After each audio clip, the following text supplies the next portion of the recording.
അമേരിക്കയിൽ വീണ്ടും വെടിവയ്പ്. ന്യൂ മെക്സിക്കോ പാർക്കിൽ നടന്ന വെടിവയ്പിൽ 3 പേർ കൊല്ലപ്പെട്ടു, 15 പേർക്ക് പരിക്കേറ്റു.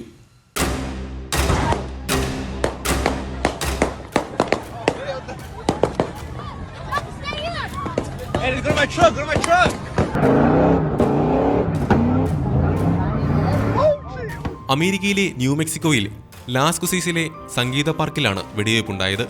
ഒരു 16 വയസ്സുകാരനുൾപ്പെടെ 3 പേരാണ് കൊല്ലപ്പെട്ടത്. കൊല്ലപ്പെട്ട മറ്റു 2 പേർ 19 വയസ്സുകാരാണ്. വെള്ളിയാഴ്ച രാത്രി 10ഓടെയായിരുന്നു വെടിവയ്പ്. US മെക്സിക്കോ അതിർത്തിക്ക് 66 കിലോമീറ്റർ വടക്ക് സ്ഥിതി ചെയ്യുന്ന നഗരമാണ് ലാസ് ക്രുസീസ്.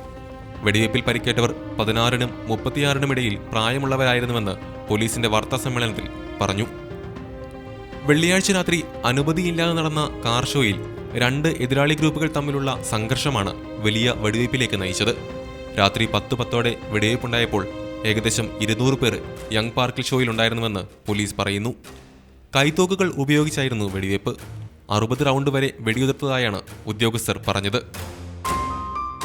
അതേസമയം വിർജീനിയയിൽ നടന്ന മറ്റൊരു വെടിവയ്പിൽ ഒരു ഇന്ത്യൻ യുവതിയും പിതാവും കൊല്ലപ്പെട്ടു.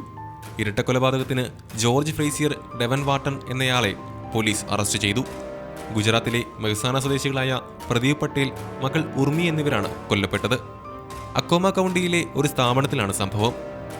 സ്റ്റോർ തുറന്നതിന് തൊട്ടു പിന്നാലെയാണ് വെടിവയ്പുണ്ടായത്.